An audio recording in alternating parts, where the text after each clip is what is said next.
Here's the full breakdown of every trap used by the original Trap Boys. Viet Cong guerrillas, aka VC dropped on high-tech Uncle Sam 50 years ago. This video is just for fun. Do not go trying this in your backyard. Yeah, you've been warned. First up, Punji Spikes Trap. Honestly, the name says it all, brother. One wrong step and it's goodbye America. Right then and there. Looks like this. The US Army called it the meat grinder, and yeah, it earns that name. Pure nightmare fuel. Just a wooden plank put right over a pit mouth like a trapdoor from a bad horror flick. One end's loaded with razor-sharp iron or whittled bamboo spikes, sharp as hell. In the dead center, iron spikes acting as the pivot axle, built super unbalanced for max swing. And below, a whole forest of spikes just waiting. Well, you just barely stepped on that wooden plank with your boot. Your 6-foot dude is already yeeted straight into the spike pit before you can even scream. Both legs get instantly snagged by those pivot spikes, whip turning you into a human pretzel. Panic mode activated, cause who wouldn't? You thrash to yank free, but, well, every wiggle makes the spin tighten, driving those spikes deeper into your meat. Best case scenario, a simple wound. Worst case, not just pierced. Your calf muscles get ripped apart like a human kebab. Usually straight up cursed as hell. But hold on, the horror train ain't stopping there, boys. They buff the kill factor up to 11 by slathering those spikes with some nasty ass buffs. I'm talking snake venom, poop, or straight piss for that infection drip. Now, from what I dug up in the US Army reports, that these bad boys snagged 10 to 15% of non-combat casualties in the jungle. To avoid them, they had hit that awkward high-step crab walk. Imagine them tiptoeing and marching around like this. Now, did it actually help? Who knows? But honestly, it looks straight up brain dead. Like a dude with zero signal just glitching out in real life. Plus, it's just tiring as hell.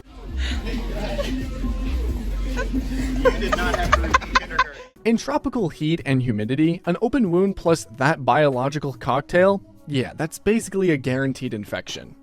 We're talking full rot or smelling like a dumpster in July. Or both. Why not? Poisonous Viper Pit. Alright, if Punji steaks aren't cursed enough, even vibing your last breath reeks of shit, I got backup plan B for you, brother. In it, you're just swimming in a pit full of venomous snakes. And look, if you're snake phobic, like me, just hearing this, yeah, your face goes ghost white vibes, for sure. Not every snake gets the pleasure of cuddling with the US soldiers, though. Normally, just two top MVPs for this trap duty. First is the Bamboo Pit Viper, which green and blends perfectly into jungle foliage, basically invisible until it's already too late. The other one? Crate siblings, which usually dropped into deep tunnels or underground bunkers. Now, here's the thing about the crate. One chomp, game over, no respawn. The US Army was so terrified of this thing that they gave it a nickname, the two-step snake. As in, it bites you, you take 2 steps, and then you feel nothing. Weightless, almost, because you're dead. The guys carrying your casket do not. Americans are especially straight up snake phobic, but to be honest, who isn't? Back in the VN War, VC troops pulled some top tier troll shit. They snagged venomous snakes in the wooden boxes or bamboo tubes, then left them in abandoned bunkers or camps. When American soldiers saw a suspicious box, they gave it a kick or prized it open. I mean, YOLO, thinking documents or snacks inside. And, well, plot twist, a snake would suddenly appear out of nowhere and chomp their ass. Yeah, not these snacks, it's these snakes. Same trick with backpacks. VC would leave one behind on purpose, looking like an easy loot drop.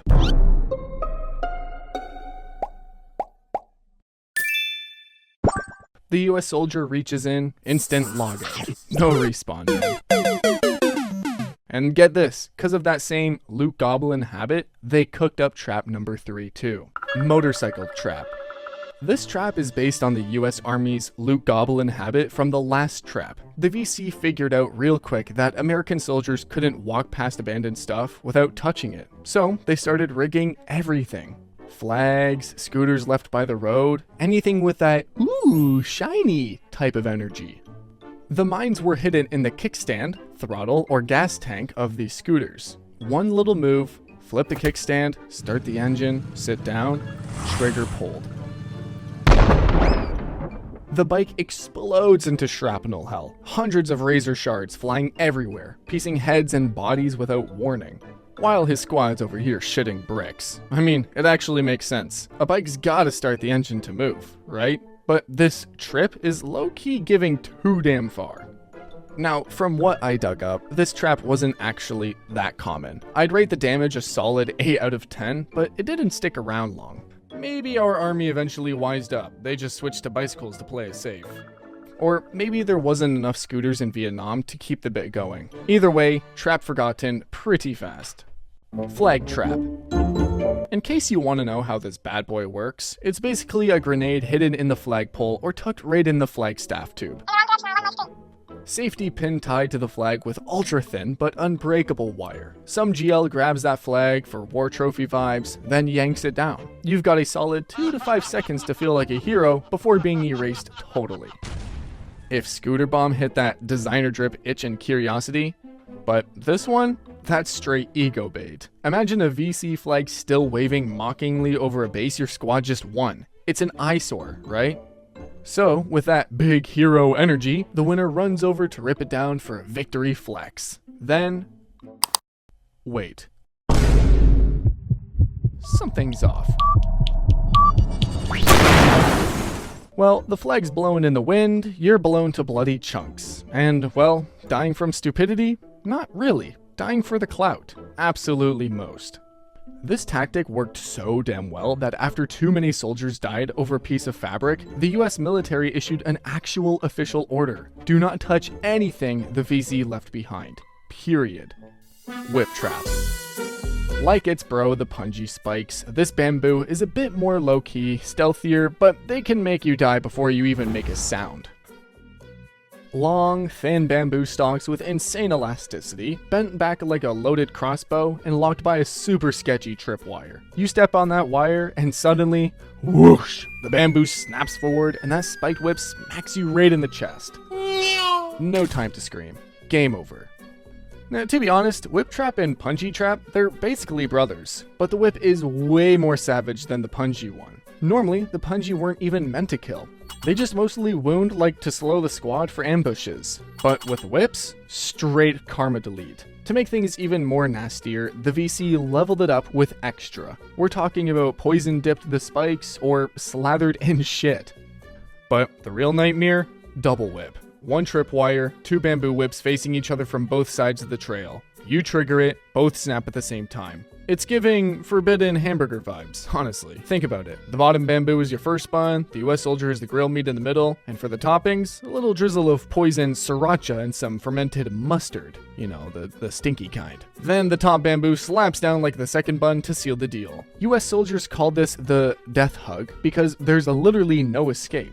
It's hurt, it's lethal, and it, well, stinks. Life is not fair, so the mace trap.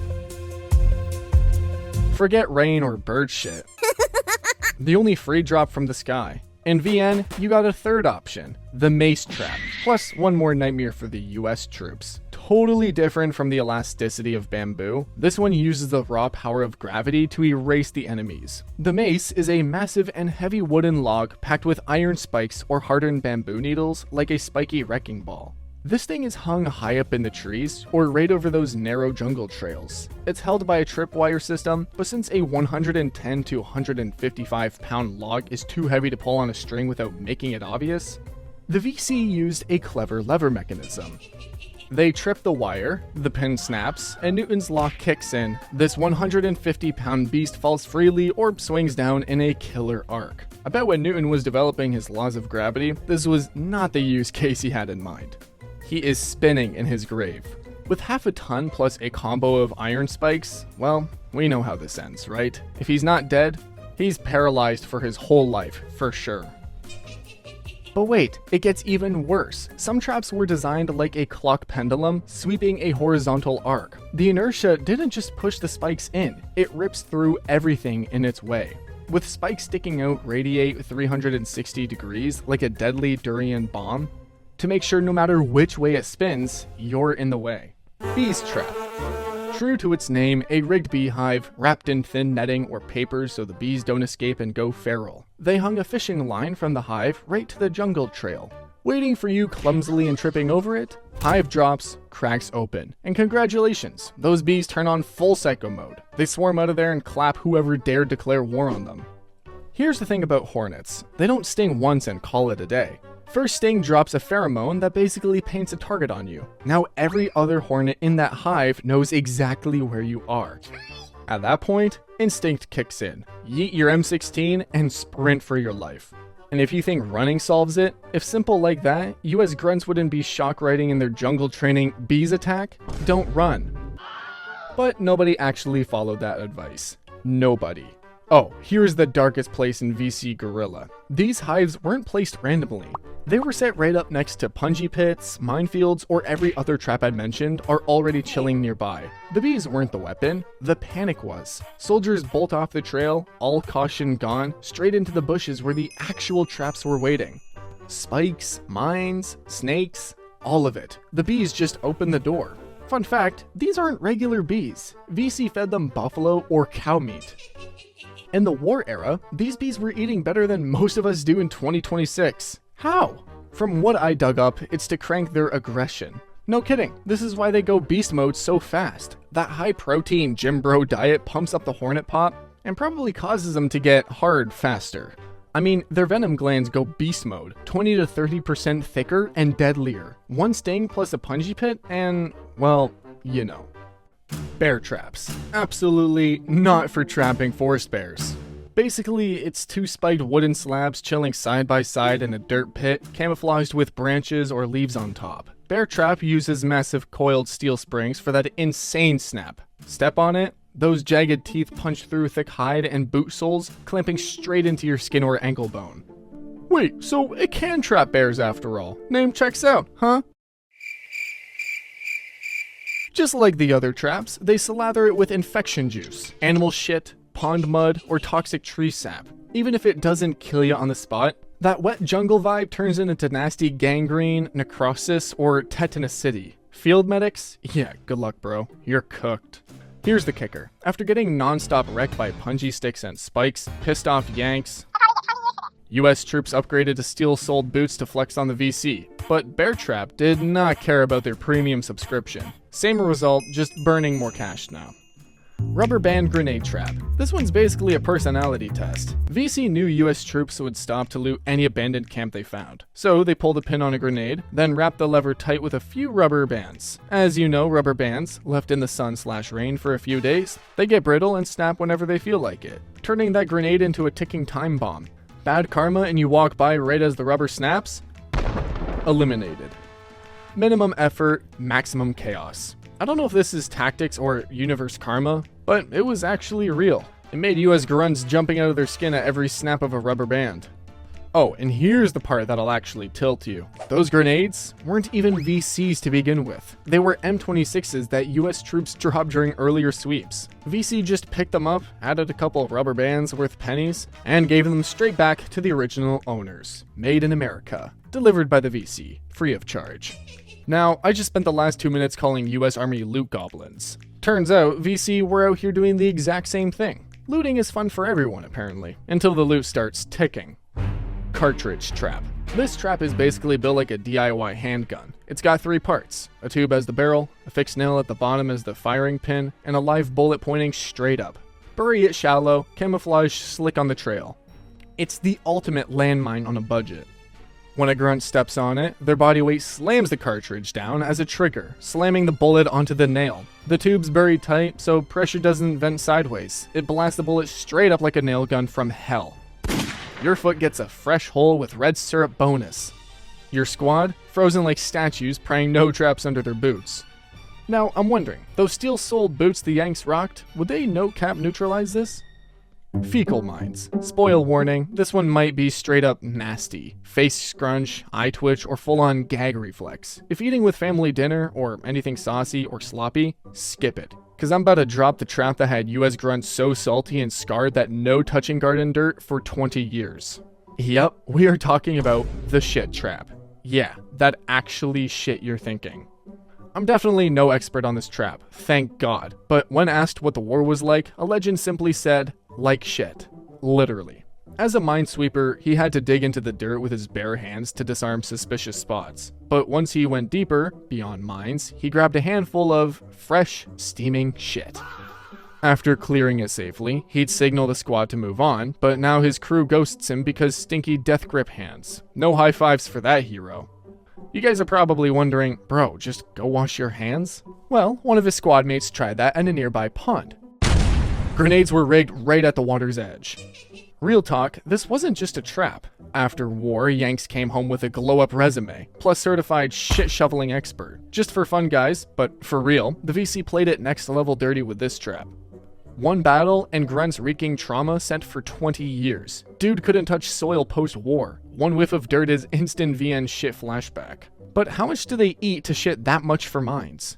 Grabbing the enemy's belt. Basically, this is the ultimate face-hugging tactic or straight close-quarters combat mode. It means that instead of lining up far out so easy targets for US airstrikes, VC just glue themselves to Yanks, like 50 meters or face-to-face range. Round one, fight.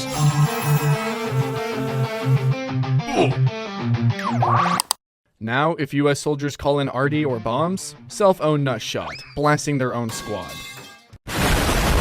Why grab the belt? Because in military terms, it is the sweet spot of safety between two fire lanes. When you're grabbing the belt, the opponent can't just take a full swing or use long-range weapons effectively. It's kind of like being in a clinch in boxing. You can't get knocked out if your head is buried in the other guy's chest. But friends, to me, it's mostly VC's cheat code versus US air power and bombs. Imagine, with height, I'd bet US soldiers clapped VC easily in a 1v1 combat. Tunnels. Okay guys, a bit of a heads up. This content is not suitable for those who fear tight spaces or love the spotlight. I mean, really afraid of the dark. This is a tunnel system. I'd say more like an underground city, stretching approximately 124 miles. To put it easy to picture, if you stretch this tunnel network out straight, it would be equivalent to the distance from New York City to Philadelphia and back. The tunnel is divided into multiple interconnected branches running through numerous villages, which I'm too lazy to list all of them here, but think giant spiderweb. Inside, it's split into 3 levels, each deeper with killer functions. The first level, 3 to 4 meters deep, is the combat tunnel where VC soldiers would ambush you and ghost as quickly as an X flipping the switch. The second level, 6 to 7 meters deep, houses command bunkers, weapon storage, clinics, and kitchens. Full survival suite, underground 5-star. The third level, 10 to 12 meters deep, is the final boss defense zone that is ultra fortified, harder to spot than a needle in a haystack. Inside, there are communal dorms packed for hundreds, hospitals for surgery, kitchens for chow, and even a few classrooms. Thousands of VC troops and civilians thrived here, studying, giving birth, yes, history notes babies born underground, and even manufacturing new humans. I mean, before giving birth, you gotta have a process, am I right? The soundproofing down there must have been straight up overpowered. I mean, thousands of people cooking and doing many activities, yet the soldiers above were acting totally clueless. Yeah, that soundproofing was definitely built different. Many historical docs confirm that for the US and its allies, carrying out a solo mission inside the tunnel was a horrific nightmare. It's black dark, suffocating, and requires a flashlight, and only allows a pistol on the other hand. As you crawled through, bats would fly past your head, while rats and bugs ran and crawled around you. They could end up in VAR mode with VC fighters, and totally nightmare fuel. Even scarier was running into all those traps I mentioned earlier. Oh no, keep going! To encounter this maze, the US military found tunnel rats, skinny heroes to crawl in and scout. From what I know, tunnels are just 20 inches wide, like an extra large pizza. With someone having a big belly or too bulky, you're safe. Otherwise, become a slim rat and crawl in, but it ain't no picnic. US military stats: 10 go in, 6 never come out. 60% permadeath rate. Brutal! Only flashlights, pistols, facing traps, and VC in the dark. Plus 1 respect. People-Army unity. It might be the most mind-bending tactic that's straight up dominating the Vietnam War. People and army as one. Basically, the civilians were the soldiers, and the soldiers were the civilians. Blurred lines on God mode. That guy carrying water by the road? Probably a scout live streaming your exact coordinates. That elderly lady who looks confused? She's likely scanning your squad's every move and habit. Every village house you roll into might be a hidden fortress loaded with traps and guns. I'm low-key wondering if you're taking a wee break, handling business. And suddenly, a squad of farmers pops up from the mud with AK-47s ready to spray. With full panic mode, you run without even having time to pull up your pants. It's a literal embarrassment as hell. CIA running on rice. Yo guys, ever wonder how VC clapped back at Uncle Sam that no phones and no Wi-Fi needed? How did they communicate or report intel back to headquarters that fast? I found out that those kids jumping rope were the scariest radio broadcasts ever. Who knew that jump rope rhyme that they were singing was the golden intel you were hunting? Or were the lyrics just some secret code? Sometimes they were straight up roasting you. Lucky for those that didn't speak Vietnamese, or they'd be salty literary burned alive. Well, those were the god-tier tactics Vietnam used to clap back at the Americans. Well, anyways, that's all. Love the video? Smash a like, sub to support the channel, and I'll catch you next time. Peace out.